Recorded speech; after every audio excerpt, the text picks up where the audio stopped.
Oh no, it just ripped the shit off the chickens!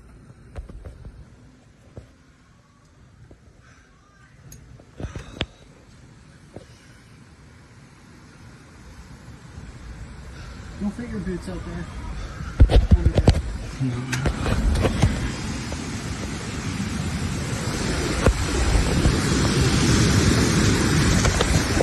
Powerful thunderstorms swept across the province, bringing intense rain, powerful wind gusts, and dangerous lightning. Within minutes, streets turned into rivers, trees crashed onto roads, and thousands of homes lost electricity.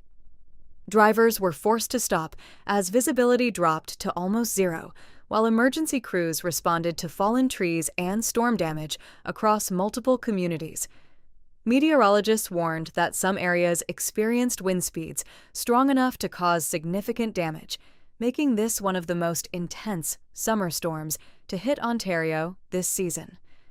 As nature unleashed its full force, residents could only watch and wait for the storm to pass.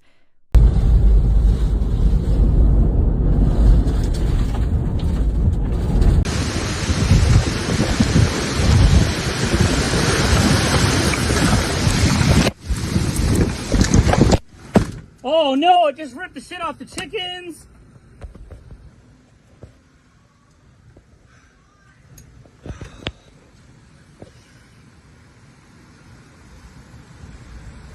Don't fit your boots out there.